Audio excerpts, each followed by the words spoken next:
नमस्कार दोस्तों, हम अजय सर।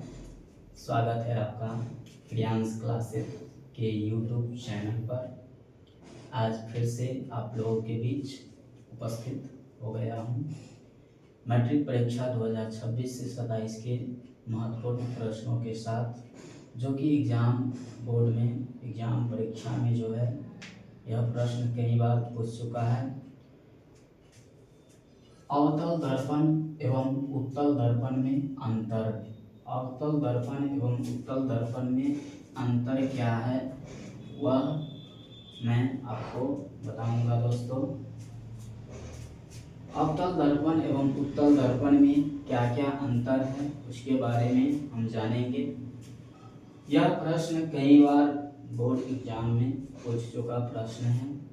यह संभावना है 2027 के मैट्रिक परीक्षा बोर्ड एग्जाम में पूछे जाने का।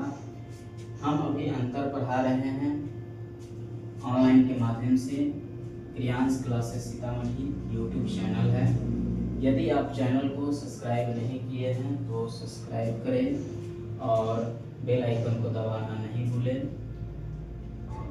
क्योंकि बेल आइकन दबाने से आपको फ़ायदा यही है कि जो भी वीडियो इस चैनल पर अपलोड किया जाएगा क्रियांश क्लासेस सीतामढ़ी पर, आप लोग मुफ्त में उस वीडियो का लाभ उठा सकते हैं और अपना तैयारी बेहतर कर सकते हैं, अपना रिजल्ट बेहतर कर सकते हैं। तो आइए चलते हैं हम अवतल दर्पण एवं उत्तल दर्पण में अंतर जानते हैं। अवतल दर्पण एवं उत्तल दर्पण में क्या क्या अंतर है। अवतल दर्पण जिसका परावर्तक सतह धंसा होता है उसे अवतल दर्पण कहते हैं। तो सबसे पहले इसको क्या करेंगे, डिवाइड कर देंगे। एक वो लिख देंगे अवतल दर्पण और एक तरफ लिख देंगे उत्तल दर्पण। उत्तल दर्पण, अवतल दर्पण जिसका परावर्तक सतह धंसा हो उसे अवतल दर्पण कहते हैं।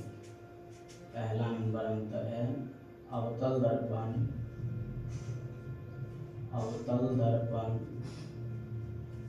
जिसका परावर्तक सतह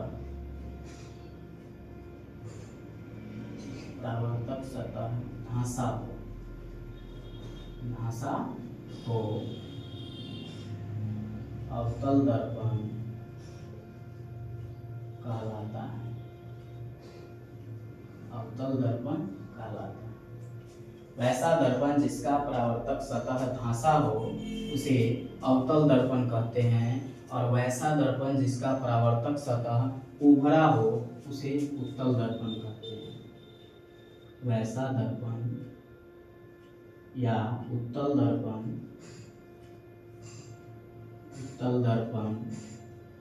का परावर्तक सतह, उत्तल दर्पण का परावर्तक सतह उभरा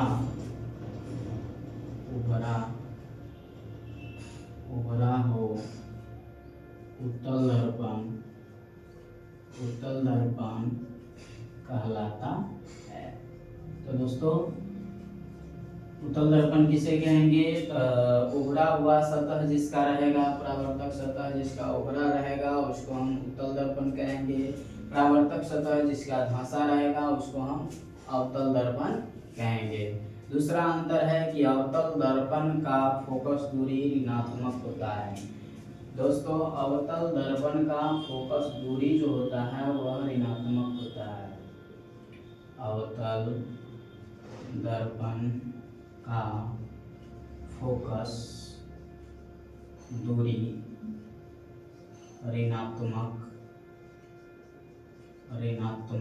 होता है।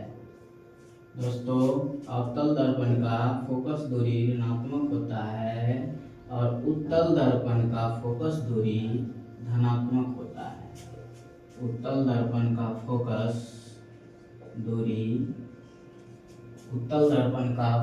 दूरी धनात्मक होता है। कैसा होता है? धनात्मक होता है। दर्पण का फोकस दूरी धनात्मक होता है। अवतल दर्पण में बड़ा एवं छोटा प्रतिबिंब दोनों बनता है। अवतल दर्पण में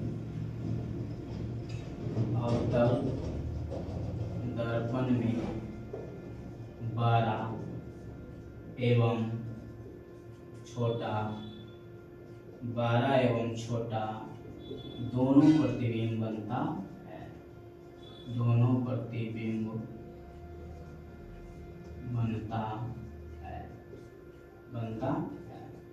अवतल दर्पण में बड़ा एवं छोटा दोनों प्रतिबिंब बनता है और उत्तल दर्पण में हमेशा छोटा प्रतिबिंब ही बनता है।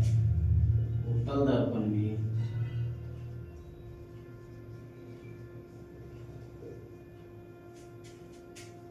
हमेशा छोटा प्रतिबिंब ही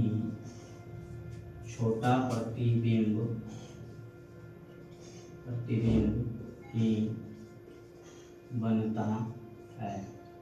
छोटा प्रतिबिंब ही बनता है। तो दोस्तों अवतल दर्पण में बड़ा एवं छोटा दोनों प्रतिबिंब बनता है और उत्तल दर्पण में हमेशा छोटा प्रतिबिंब ही बनता है। अगला अंतर है अवतल दर्पण में सीधा एवं उल्टा प्रतिबिंब बनता है। अवतल दर्पण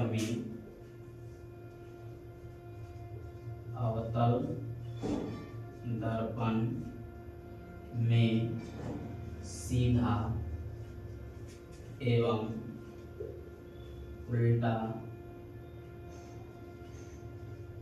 उल्टा प्रतिबिंब बनता है। अवतल दर्पण में सीधा एवं उल्टा प्रतिबिंब बनता है और उत्तल दर्पण में सीधा प्रतिबिंब बनता है।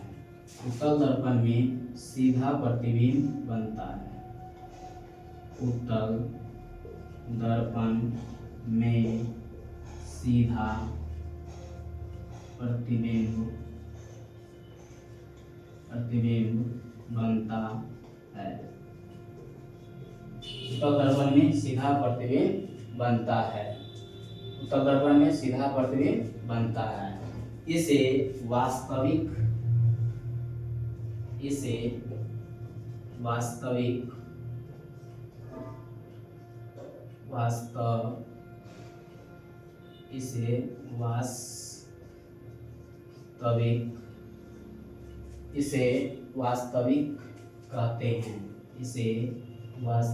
कहते हैं और इसे काल्पनिक कहते हैं।